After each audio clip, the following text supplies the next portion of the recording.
What do you expect that the office place will look like? Is it, hybrid, remote? We might have some few listeners in here who's already used a lot of money in investing in their new workplace, but they don't have the employers back yet.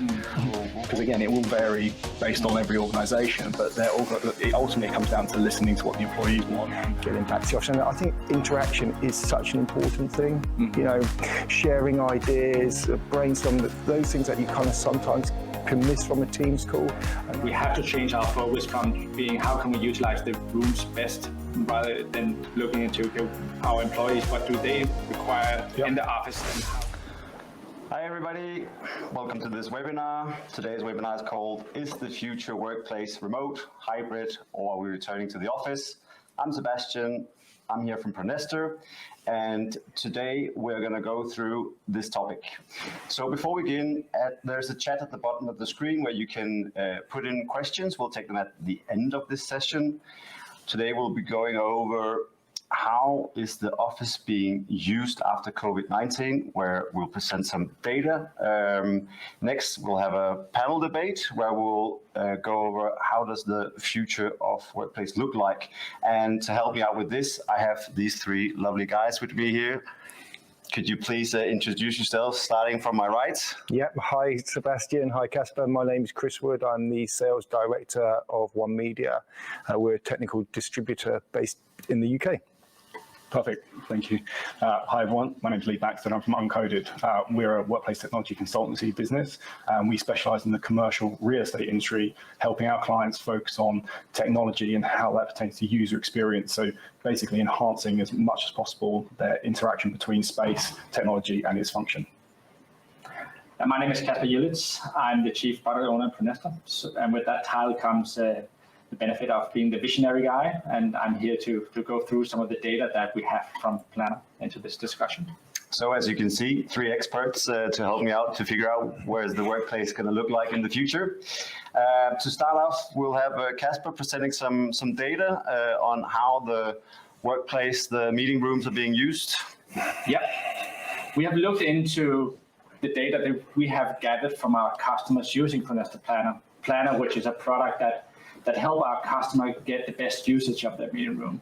I'm looking into this data going in the past, which is prior Corona, which could be a normalized form of what it used to be. We see a tendency in 2019 where, well, it was pretty average how we used to work, and during the summer month there was not that many bookings in the offices, so that was kind of was in old days. When we then came into this whole Corona period, things started to change because people started to work more or less from home. And we see that in 2020, during the spring, we saw a massive hit of number of meeting rooms being booked because people were apparently not in the office. And going through until 2021, we start to see, especially after the spring of 2021, that people started to return to the office. We saw some tendency that matched what we used to see. And when we then came into 2022, we start to see that it was almost normalized. Please be aware that this is just the number of bookings that were made. It does not say, it was long or short meetings or how many people actually did the bookings. But the interesting thing about this is that the number of meeting rooms being booked and the number of rooms that you needed was actually more or less the same as prior to COVID and even more. And that is, I think, is super interesting when we're looking in what is the purpose of the future office. And we definitely need to cater for rooms in the future as well. Another thing that we have seen from our data set is the duration or the length of the meetings, which is, I think, is super interesting as well. And what we did see is that people start to argue that they had a lot of meetings, apparently back-to-back meetings. But what we have seen is a tendency that people started to have shorter meeting. So they actually, that could be one thing you could get from the data, that people have been more aware of having meetings that were shorter and more effective than prior to Corona. So that has definitely been something that we have learned from these lessons. And when we're looking into the number of attendees or participants in meetings, we have also seen a decline in number of participants in the meeting. So we had more meetings, shorter duration, with less people. And the number of people is something that we could see in our own offices, that when I've not seen you, Sebastian, for a few days, instead of just going to say hi, I say, well, could we take a meeting room so we can discuss the things that we have on our list? So the requirement for a short meeting with fewer people is more apparent than it was prior to Corona. And all this data is something I think is super important for us to have a good discussion today, because without the data, we will just have our stomach feel and what we hear from our colleagues. But now we have some data, which I think is super important for now, but also when we see how rapidly the change in the offices is going in the future. I think, sorry to jump in, I think that data kind of very much reflects what we're seeing in the commercial real estate industry, because we are seeing the demand for not just more bookings, but actually more spaces, and they may be smaller spaces, but technology enabled. And that again goes hand in hand with the shorter duration of meetings, but having that space where somebody can go into, have a focus meeting or a Teams call, because again, people are coming back to the office. They're not necessarily taking that Teams call at their desk. They want some focus, some quiet, somewhere they can have that authentic communication with somebody who is remote. So I think that data really supports what we're seeing in terms of space design. Yeah, and again, it's super important that you could take all your larger meeting rooms and break them up to smaller, because now you see a behavior that where you need those kind of meeting rooms for that kind of meetings. I think the size of those meeting rooms was often kind of dictated when they were designed on gut feeling. Yeah. And gut feeling, people were doing it kind of based on what worked in another office and, another era. And now we have this data, we can start designing kind of those meeting rooms and those spaces, not only the tech, but the size, which is crucial because real estate is expensive based on this kind of valuable data. So you mentioned an interesting word there, Lee, like space design. So today we're talking about data, how it can be used. How much do you see your clients and your prospects using data actively when going in to set up the future workplace? I think it's happening more and more. I think we've come out of this period of huge uncertainty, and what's very difficult is I think the workplace is going to continue to evolve, and I don't think anyone has a real defined idea of what it will be, but people are trying to react to the needs of their employees, because we used to be in a position where work was the place we went to. Now work is what we do, and the location where that happens can be very much dictated by the employee. Many of us have employment contracts, and it still says work is the location of the office, but it's very hard to enforce that anymore, because people are used to the experience of having the flexibility. They also have been enabled with the digital tools throughout Corona that allow them to be effective wherever they were. So now we have this flexibility. It's very hard to wrestle that away from the employee. So it's very much a case now of changing the way the workplace is and what it's there for. That's the real thing we're seeing evolve is what work is and then what the workplace is. I think data is relatively new. I think kind of the design of an office based on data is relatively new. I think in most regions, whether that is an occupancy sensor, whatever kind of sensor, or the data you're grabbing from kind of Exchange or Pronestor, I think that is, but it's something which people are engaging with now. You have these workspace managers, which is again a relatively new role, which is we're seeing in organizations, and they're kind of designing, helping kind of design building spaces based on the data that they're grabbing from kind of different technology. Yeah. And one thing, Lee, that you also mentioned is we have to change our focus from being how can we utilize the rooms best, rather than looking into our employees, what do they require in the office, and how can we refit the office to actually cater for that use, so they have some surroundings that fit their way of working. And again, picking up the data again to top that information is super critical. Yeah, a big function of what we're looking at now is what people miss most, and the biggest compromise is obviously that kind of social capital, the ability to go and interact face to face with your colleagues, your friends. You have a large social network that you build face to face. Now, many people didn't have that, particularly depending on the team you were working in, unless your work actually involved a collaboration of a group of your team members. It could be very isolating. So the workplace is very much trying to now, we see, provide that kind of social capital, give people more water cooler moments where you don't have those conversations naturally actually at home over whatever collaboration tool you may use. So it's providing, again, those spaces that people can go, understand the company, and it's also a way for the company to continue to instill its culture, its values, and that's just not to the employees, but actually your guests, because you want your clients to come back to your office space and see what your business is about. So to recap just a little bit, it looks like we are having more meetings. They're shorter with fewer participants, but the numbers of meetings being held has increased over these last couple of years.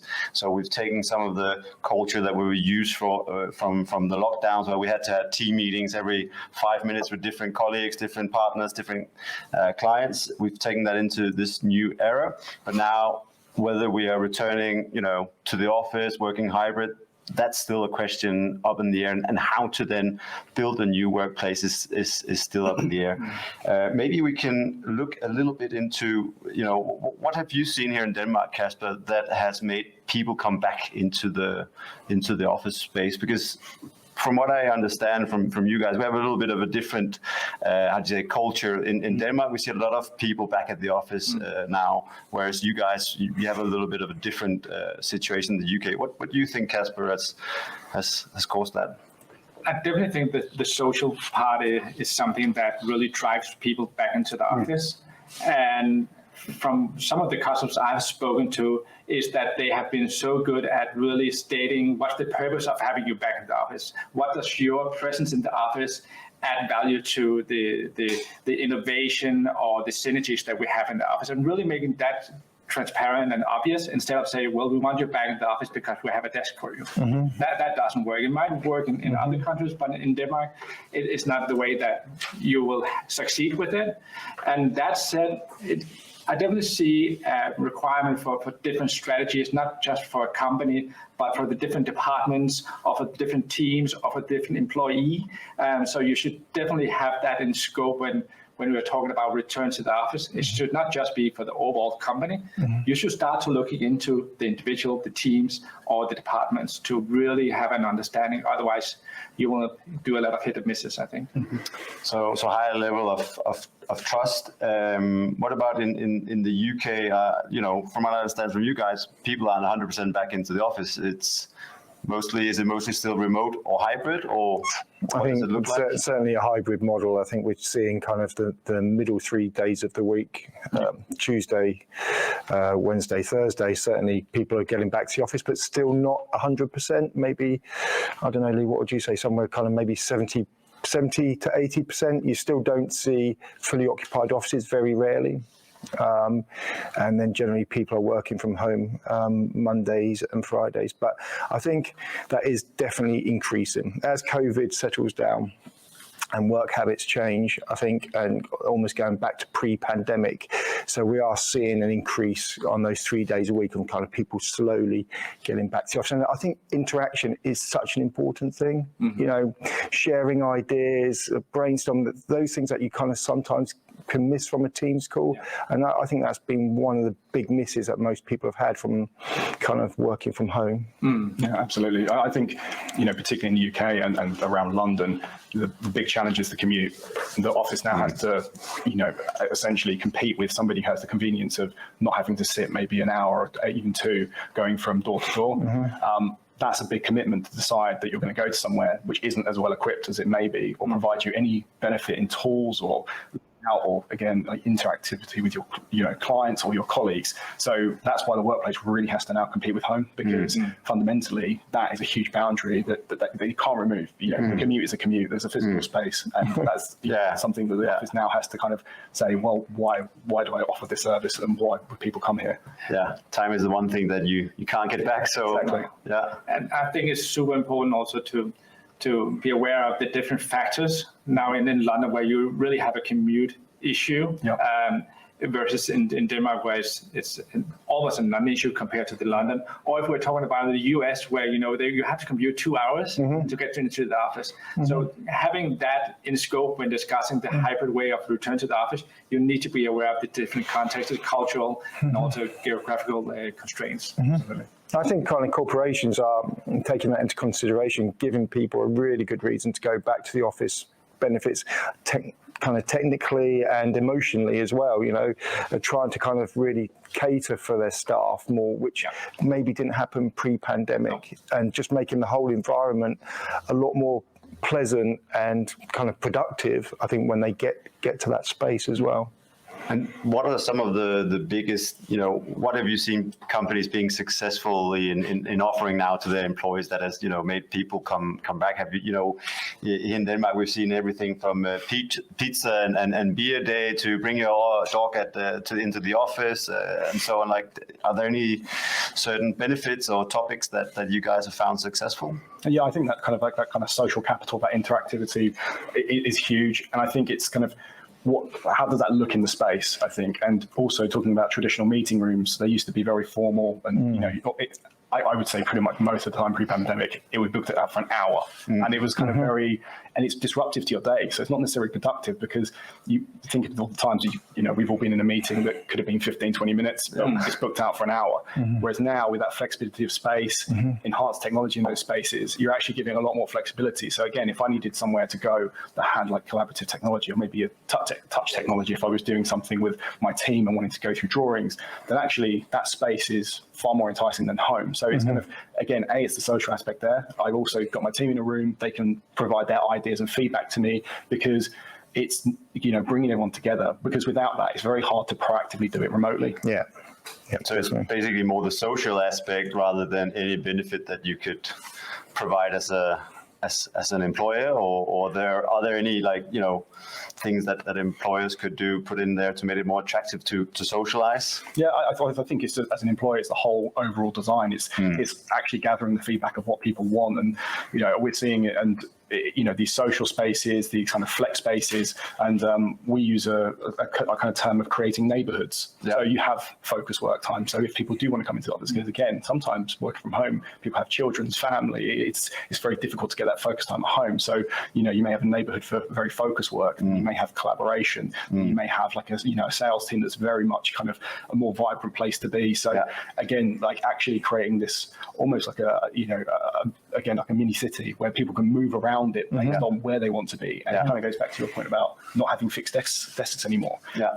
Actually, I could go book in a desk for focus work in the morning, and then I may have a meeting, and then I may move to another area because my team is sat there. So it's, again, I think for employers, it's understanding what the overall, because again, it will vary based on every organization, but ultimately it comes down to listening to what the employees want and how their teams work, because again, you have very different teams within some large organizations, and all of their needs vary.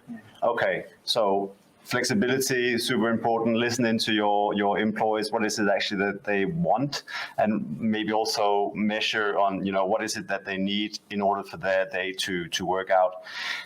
I might be putting somebody out here on the limb, but we might have some few listeners in here who's already used a lot of money in investing in their new workplace, but they don't have the employers back yet.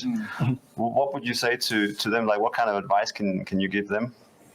I think advice is, reach out. I think one of the things we've seen is our clients set up steering committees. So take heads of departments and then a representative of those team, and then they're the voice upwards from the business to the owners of maybe budgets or again, ownership of the real estate, because fundamentally, if you're not getting the voices to drive change, then it's very difficult to actually do something and actually make a right decision, because again, you can go and do something based on your own best efforts, but without the feedback, you don't know. So I think actually that's a really good way to do it, is to ask the question, improve that communication.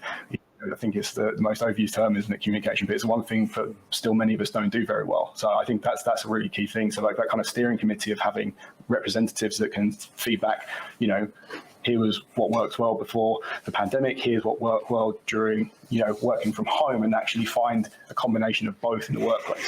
Yeah.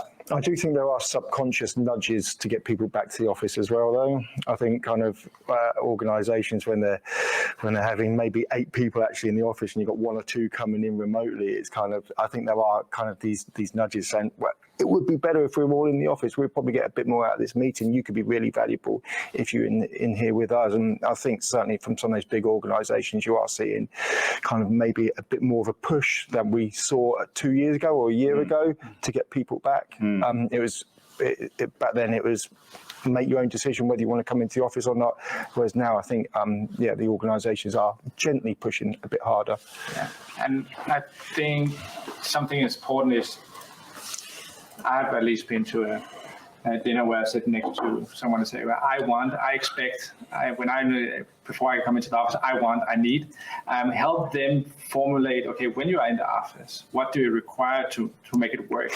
Really help them formulate it in a form that makes it as a value proposition into the company. Because rather than just say, I need, it's to, okay, what do we need as a company, and how does you pitch into that as well? So creating that transparency instead of just sitting in one corner with your arms over and saying, I want this, not the way to do it, I think. And again, it is something that the management need to consider is how can I help my employees formulate that in a form that brings in value to this whole discussion. That I think is a huge task, but super important. Yeah, definitely. So like you mentioned that, we have seen big corporations a year ago coming out and saying, okay, now everybody needs to return to the office. We saw a big, backblow on that, a backlash on that employees, there was the great, resigning period. Yeah, exactly. Thank you. And we had people to say, but I'm just not coming into the office. I'm working from here. I can do my work here. Like what you're saying now that we've seen people coming more and more back into the office, and the corporations being more successful with getting more in. I think organisations are trying to make their, maybe pre-pandemic, people are getting a little bit blasé about the tech in their offices, But whereas now, I think they're kind of trying to entice people back to make it more collaborative, more kind of practical, give people a really good reason to come back to the office as well, and then be able to kind of very easily kind of create a group, so we can have a group steering meeting, on your phone rather than messaging each other. Kind of you can book a group of desks. Just making that whole experience more pleasant. So, I think the journey's been. The organisation is trying to make things easier for the staff to come into the office as well. But we are definitely seeing a harder push in the UK for people to get back into the office. All right, that's good.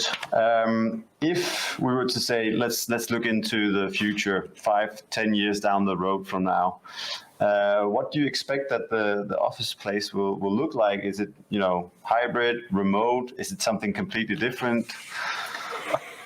I think it'd be very difficult to say, because I think what we're seeing now is a period of rapid change, and I think that will continue to happen. I don't think at any point in the next 5-10 years, maybe in 10, but maybe in the next 5 years, I think that'll settle. We're hearing lots of different terms about like the hotelification of office. So again, creating this different type of environment to make it more inviting. Again, people talking about creating more lounge environments. So again, it's kind of a business lounge experience. So people are experimenting. So we're very much in an experimental phase of trying to find what works.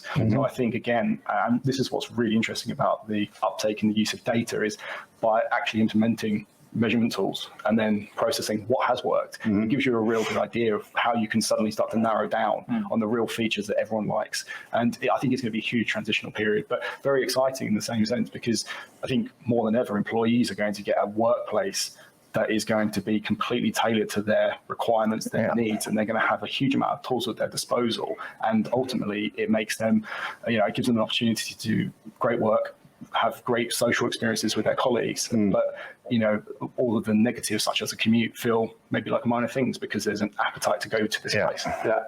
All right, I'll phrase it a little bit different then for you, Chris. Like, what is your best guess that the office will look like in 5 to 10 years?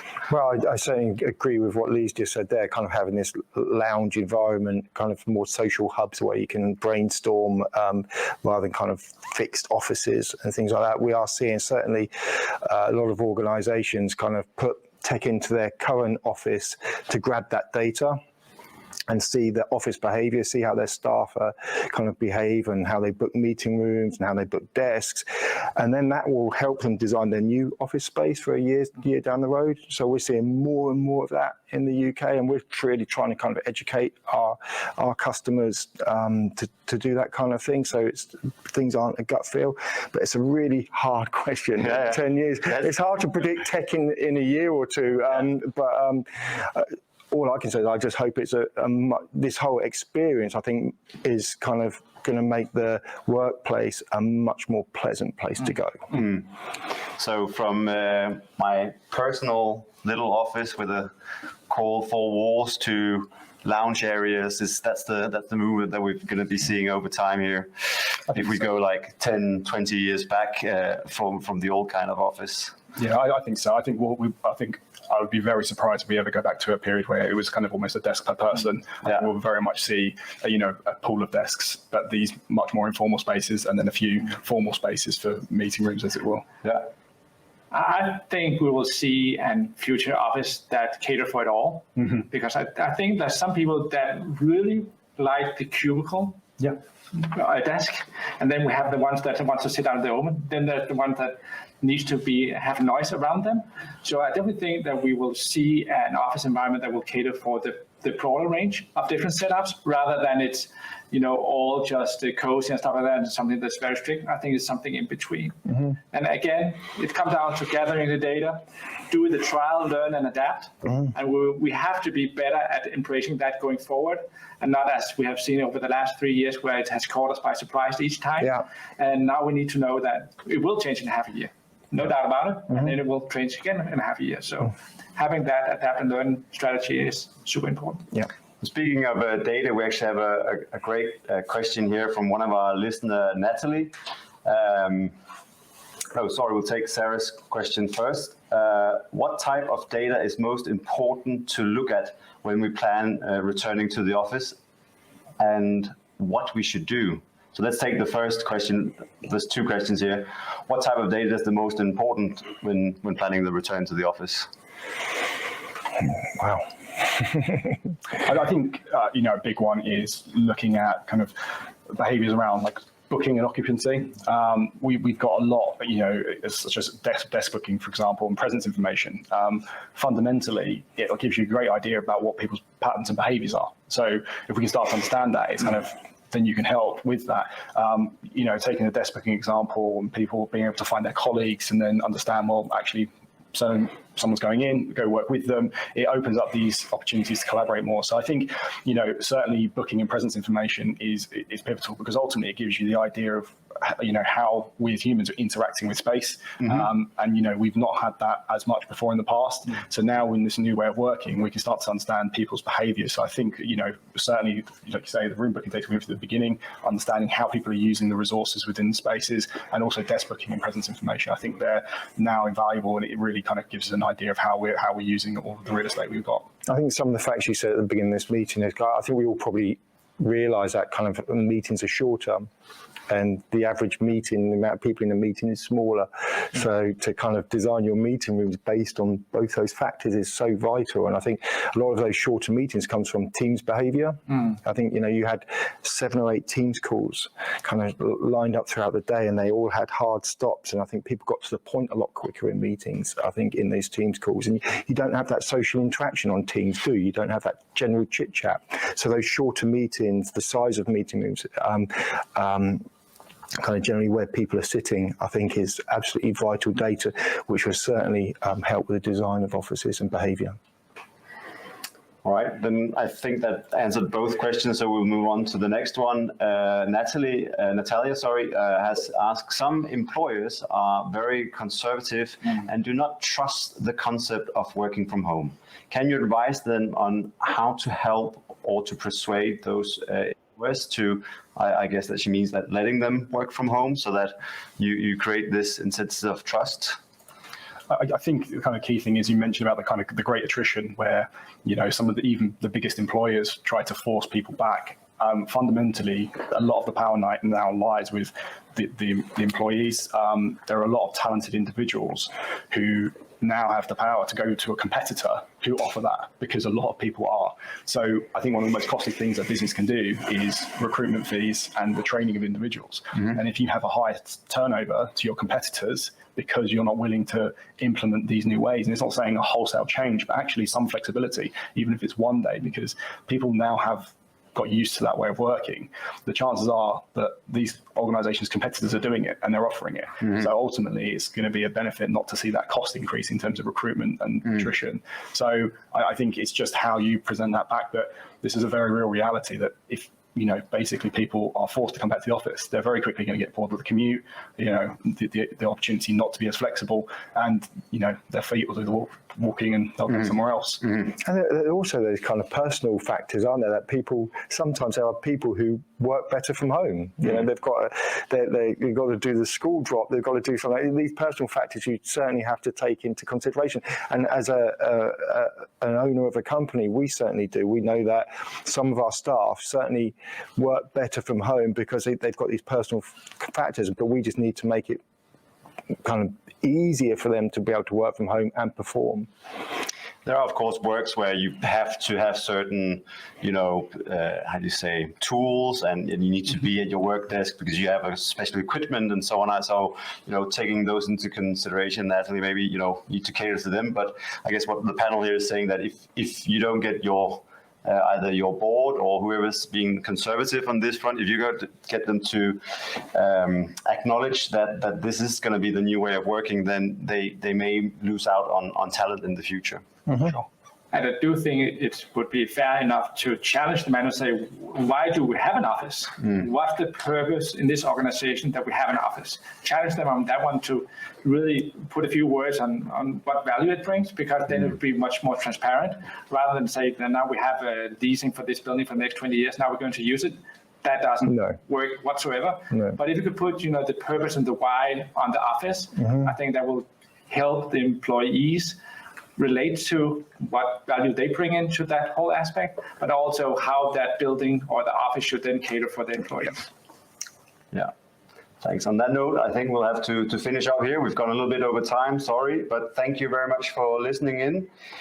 If you have any questions for anybody, you can go to pronestor.com, or you can contact Uncoded, onemedia, and ourselves in these addresses below here. Take care. Thank you very much. Bye.